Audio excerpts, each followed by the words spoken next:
Que bom, mais uma vez estamos nos encontrando aqui pela Canção Nova. São 1 da tarde, 7 minutos agora. Obrigado a você que nos acompanha em tantas partes do Brasil e do mundo também. Estamos com este boletim especial neste tempo de pandemia para trazer aqui experiências inspiradoras e para mostrar também trabalhos consistentes, outros que surgiram agora com a pandemia.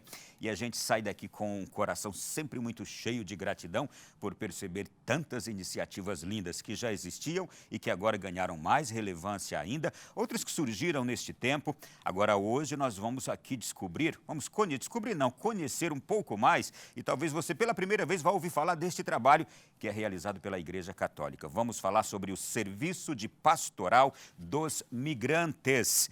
É um trabalho espetacular realizado em várias partes deste Brasil e que ele trata de dor e de esperança. Ele lida com emoções fortíssimas, ele trata de tristezas e de alegrias, e é daqueles trabalhos encantadores. Quem se envolve não quer deixar mais de fazê-lo. Nós vamos já chamar nossos convidados para falar sobre o Serviço de Pastoral dos Migrantes no Brasil. Eu quero cumprimentar nesse instante Dom José Luiz Ferreira Salles, bispo de Pesqueira e presidente do Serviço de Pastoral do Migrante. Dom José Luiz, boa tarde.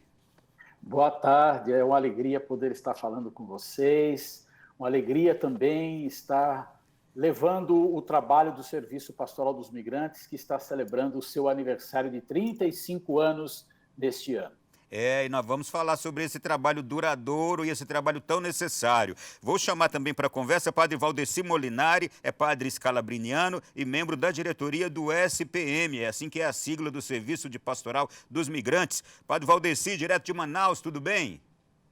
Graças a Deus, aqui estamos bem, estamos enfrentando esse momento com muita fé, com muita esperança, e, ao mesmo tempo, deixando, que o Espírito vá nos inspirando essa maneira de agirmos para sermos uma luz de Deus na vida de tantos migrantes nesse momento. E eu acho que vocês escutam bastante isso, uma luz de Deus, vocês são anjos em nossas vidas, com os depoimentos que eu já escutei aqui, já vi, que agora nós vamos propor ao nosso povo também, de tantas partes do Brasil, tenho certeza que a gente vai constatar a mesma coisa. Irmã Valdiza Carvalho, também escalabriniana, coordenadora diocesana do Serviço de Pastoral do Migrante em Roraima, boa tarde. Boa tarde a todos que nos acompanham. Que bom estar aqui com vocês para compartilhar um pouquinho da nossa missão aqui na fronteira norte, e nas duas fronteiras, fronteira com a Venezuela, fronteira com a Guiana, e toda a realidade migratória que não parou aqui no tempo de pandemia, aqui em Roraima. Olha, eu já pedi perdão aos três por ter retardado o almoço deles, não é? Mas agora para você, é porque vai ser um presente para você que está aí do outro lado agora nos acompanhando. Gente, o Serviço de Pastoral dos Migrantes integra a Comissão Episcopal Pastoral para Ação Social Transformadora e Setor de Mobilidade Humana da CNBB. Inclusive, o Dom José Ferreira, ele é, além de ser presidente desse Serviço de Pastoral do Migrante, ele também é o bispo referência do Setor de Mobilidade Humana da CNBB. Olha, é uma ação específica da igreja que tem como centralidade a acolhida da pessoa do migrante, seja nos locais de origem como destino, e a defesa dos seus direitos independente de quem seja essa pessoa e de onde ela venha também. Este serviço é um dos frutos da campanha da Fraternidade de 1980, que tinha por lema, para onde vais? E nós vamos, portanto, hoje conhecer este trabalho belíssimo. Antes, inclusive, de a gente já aqui propor qualquer coisa, eu vou pedir ao nosso pessoal, à nossa equipe, já prepare aquele primeiro VT, que nós vamos chamá-lo já agora, para apresentar um pouquinho só, já neste começo, deste trabalho que é realizado. Assista aí.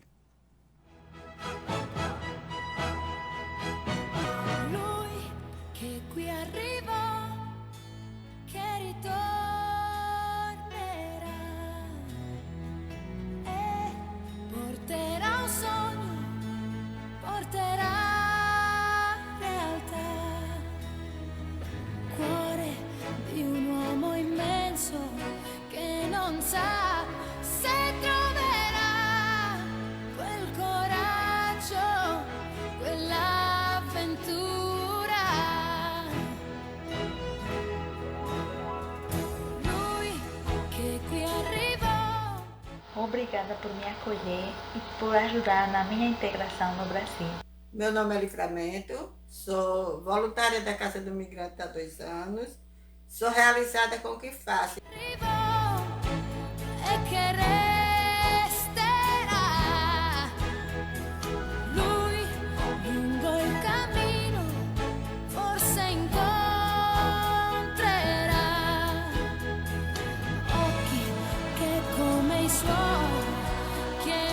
Faço parte da Casa do Migrante de Jacumã. Sou responsável pela alimentação dos refugiados.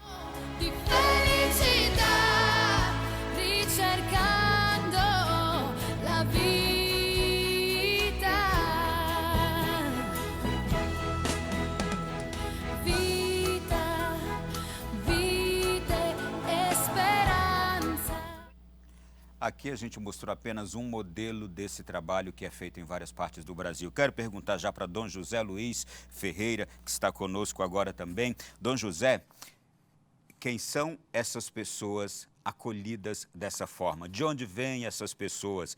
E há quanto tempo a igreja descobriu ser uma necessidade que a igreja poderia estar ali ao lado dessas pessoas para socorrê-las? Porque realmente é um trabalho de socorro, não é? Pois é um trabalho muito bonito e muito eficaz da igreja, não é? Porque as pessoas vêm de várias partes do mundo e também do nosso próprio Brasil, porque falamos também da migração interna. O nosso povo também vai de um estado para o outro em busca de melhores condições de vida, de trabalho, não é? Mas, ultimamente, nós temos vivido uma experiência muito forte com a presença de muita gente que vem de outros países. E nós temos que acolher esses irmãos e irmãs. O serviço, a Pastoral do Migrante, ela começou a partir dos anos 80, justamente com a campanha da fraternidade, como você lembrou aí, né?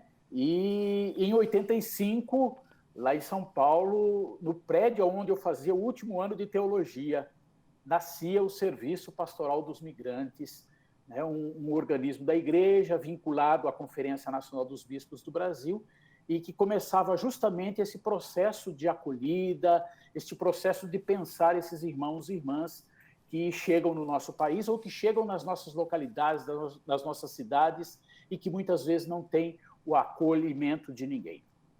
E esse trabalho, eu imagino que é um dos mais desafiadores que existe. Quais são as principais dificuldades que se encontram para ajudar essas pessoas? Pois é, as dificuldades são muitas, né? Por exemplo, a falta de uma política de Estado para os migrantes e refugiados. Nós percebemos também uma lentidão no reconhecimento dos refugiados, embora imigrantes, e reconheçamos o esforço hoje que o Conselho Nacional de Imigração tem feito, o CONAR tem feito, para realizar esse processo. Porém, a gente não esperava que um número assim tão grande, né, de muita gente pedindo refúgio, muita gente chegando no nosso país. Há uma legislação específica, inclusive uma nova lei de imigração que nós da Pastoral trabalhamos com muito empenho, a igreja trabalhou com muito empenho, a CNBB trabalhou também com muito empenho, a Pastoral, né? Mas a gente precisa ampliar essa nossa rede nas nossas dioceses, nas equipes de Pastoral do Migrante, de acolhida desses irmãos e irmãs que estão chegando por melhores condições de vida. Dom José Luiz, a gente sabe que agora com essa situação da pandemia, mas já antes dela, com a situação, por exemplo, da vizinha Venezuela, aumentava a cada dia. É possível se ter um número, existe uma perspectiva, uma estimativa de números de pessoas de fora do Brasil que hoje estão aqui necessitadas do acolhimento que, por exemplo, a Pastoral faz e outras instituições também?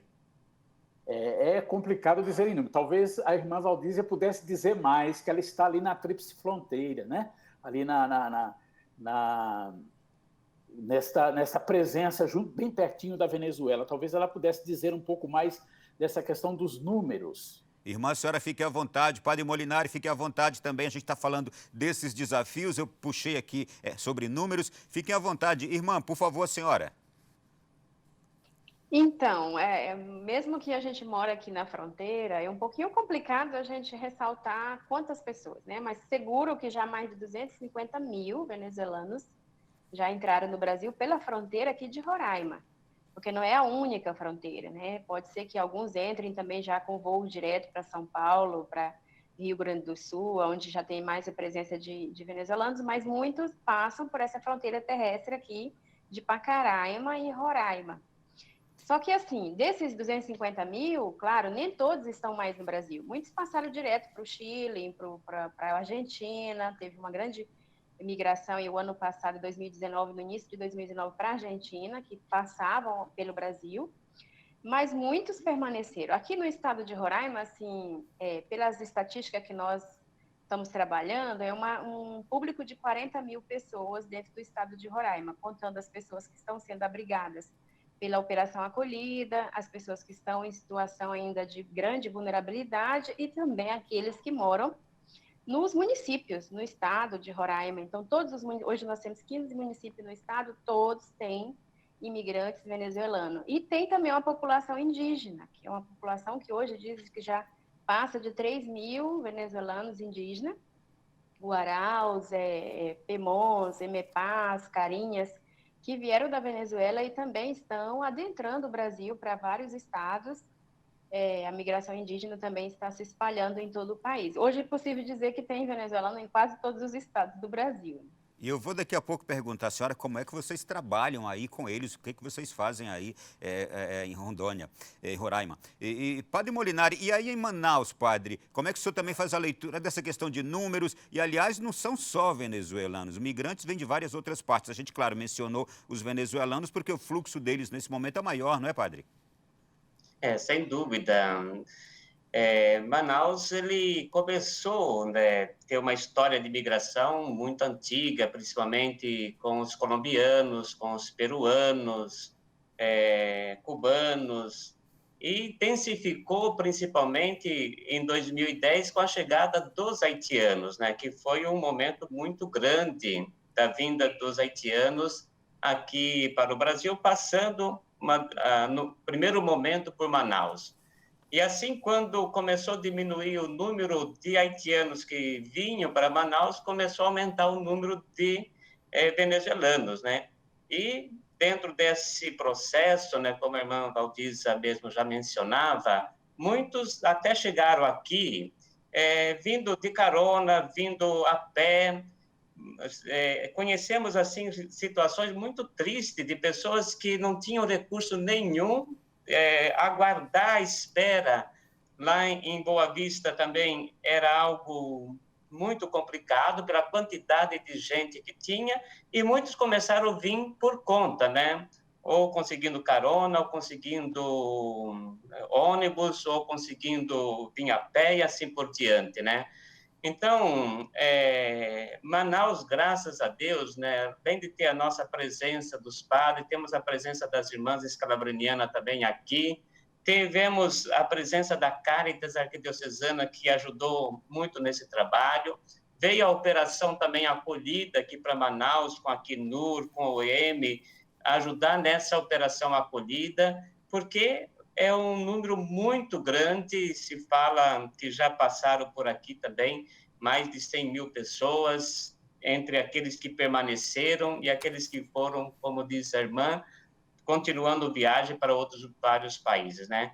Então, continua sendo um número grande ainda, né? Não é que a migração parou, ela continua sendo um número muito grande, cada dia está chegando gente, e a gente sabe que isso não vai parar tão logo também não. Dom José, Padre Molinari, irmã, é verdade também que, porque sempre aparece mais na mídia, em todo o trabalho que é divulgado, sempre aparece mais a presença da igreja junto a essas pessoas.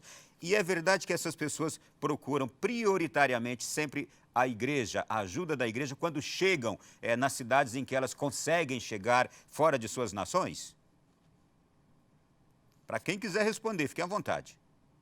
Olha, no caso nosso aqui em Manaus, a referência sempre foi a igreja. Hoje, graças a Deus, pelo trabalho que foi feito, pela sensibilização que a própria sociedade também foi tendo e cobrando do poder público, nós podemos dizer que hoje há muitos que buscam também esses órgãos, principalmente governamental e não governamental.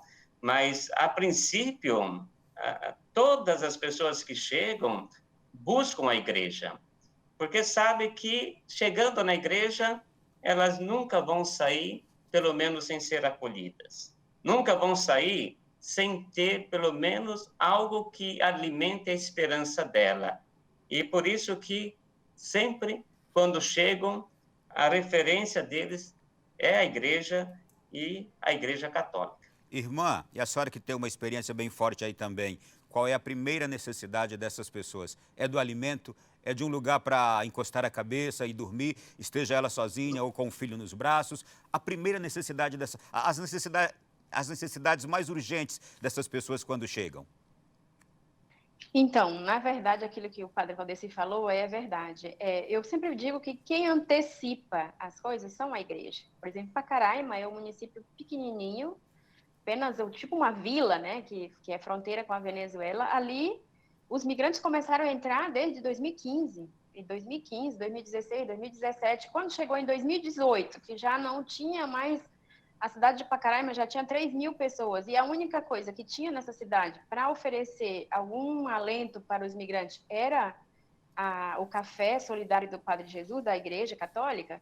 Então, o café que ele servia já para 1.500 pessoas não tinha mais possibilidade de acompanhar toda essa gente. Então, veio, de fato, a Operação Acolhida do governo federal, montada com as agências da ONU, para dar esse suporte em Pacaraima. Aí foram organizar toda a parte de documentação, de abrigamento. Hoje, eles chegam na fronteira, eles já passariam, isso antes da pandemia, né, antes do dia 17 de março. Eles chegavam, passavam já numa triagem que existe em Pacaraima, para poder já escolher a sua documentação e depois ver aqueles que precisam de abrigamento, aqueles que precisam ser interiorizados. E muitos também ficam ali sem nada, porque não é aquilo que a lógica é essa. Existe um trabalho do governo, mas não abarca todas as pessoas. Então, por exemplo, uma fronteira que passa mais de 1.000 pessoas, chega a quase 1.000 pessoas por dia, é impossível fazer todo um atendimento abrigar, alocar essas 1.000 pessoas por dia. E sempre há uma gama de pessoas que saem caminhando, que saem procurando alguma ajuda. E a igreja, ela sempre foi esse pontapé inicial. Aqui em Boa Vista também, há 2, 3 anos atrás, era só as instituições da igreja que faziam o trabalho. Aí nós não tínhamos ainda a Pastoral do Migrante, não tínhamos Caritas, mas já havia o IMDH, que é o Instituto de Migração e Refúgio, já havia o CMDH, que é o Centro de Migração da Diocese, já havia os jesuítas. Então, foram as primeiras instituições que abrigavam. Por exemplo, aqui temos uma paróquia que chama Nossa Senhora da Consolata, que chegou a fazer 1.000 refeições diárias para as pessoas. Hoje, essas refeições elas são feitas ainda na paróquia e são compartilhadas na Operação Acolhida na rodoviária de Boa Vista. Então, assim, eu penso que a igreja, ela mostra esse caminho para a sociedade, o que precisa ser feito. E esse apoio do governo, eu acredito que é um fruto do trabalho nosso da Igreja Católica, principalmente com outras instituições também. Agora, o que também é admirável, e Dom José, vou pedir o senhor que nos diga, é que a igreja, além de prestar este primeiro auxílio necessário e imediato, mas ela vai mais além. Ela busca parcerias para necessidades futuras depois dessas pessoas, não é? Quais são as parcerias necessárias para ajudar essas pessoas como um todo, Dom José? Primeiro, eu acho que é uma coisa muito importante, os dois já colocaram, a igreja ela sempre abre caminho, né? É muito difícil alguém que bate na porta de uma igreja e não ser acolhido. Se não tiver um pão para dar, mas pelo menos vou ver o que vou fazer. Então, as pessoas sabem que ali ela tem uma acolhida. Depois, outra coisa importante na igreja é que ela procura parcerias.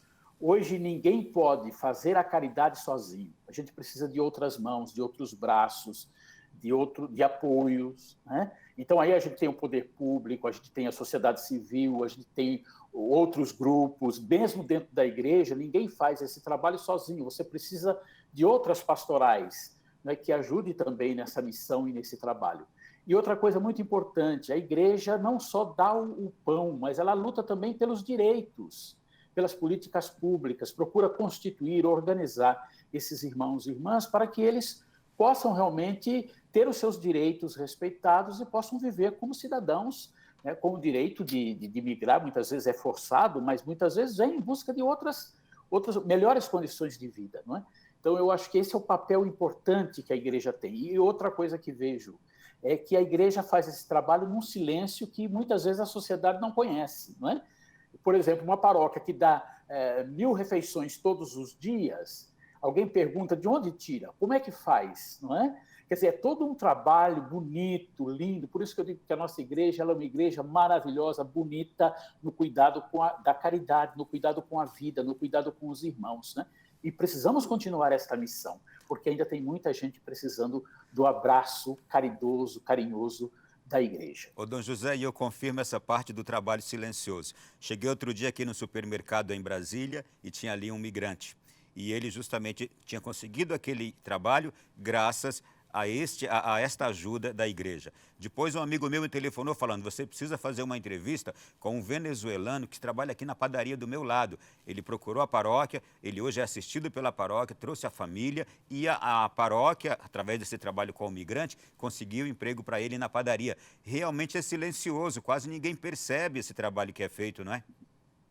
Exatamente. Viu? E outra coisa, assim, porque também a gente, como igreja, nós não vamos fazer para fazer barulho, né? A gente faz a caridade, faz o amor, cuida, porque foi assim que Jesus fez. Né? Somos discípulos de Jesus e Jesus nunca saiu cantando o que fez, o como faz, né? Então, é um trabalho de formiguinha, pequeno. Eu digo que, às vezes, as nossas equipes são tão pequenas, não é? Mas tem um grito, tem uma voz tão forte de mobilização, de ajuda na organização. Então, a gente agradece muito a Deus esse trabalho que a igreja no Brasil tem feito no cuidado com a vida. Eu vou fazer o seguinte, olha, equipe, por favor, pulem o próximo VT e me deem agora o VT de depoimentos da Casa do Migrante lá na Paraíba, o segundo VT da sequência, que a gente vai mostrar aqui depoimentos dessas pessoas que são beneficiadas. Vamos lá então? Podemos acompanhar? Pode soltar. Mi nombre es Yanice del Carmen Pusino. Llegué aquí a casa de un migrante. Tengo una buena experiencia de todos muy bien, tratan muy bien a uno. Bueno, muy agradecida estoy de haber llegado acá por la atención muy buena, la comida espectacular, tenemos buena cocinera. Bueno, le doy gracias a la señora Cacá, al señor Roberto, al señor Luis, al señor Alan, a todos, a la señora Ana, a todos los integrantes por su buena atención. Muy buenas tardes, mi nombre es Crisel Hernández y estoy aquí en Paraíba.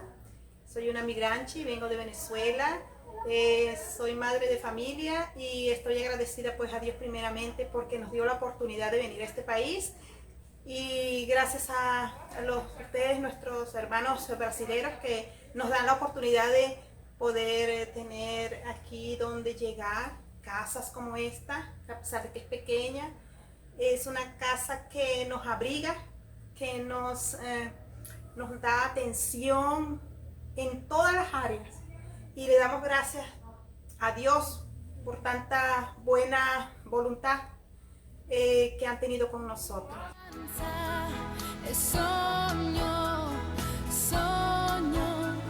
Sogni, esperanza, pace, pace, pace, esperanza.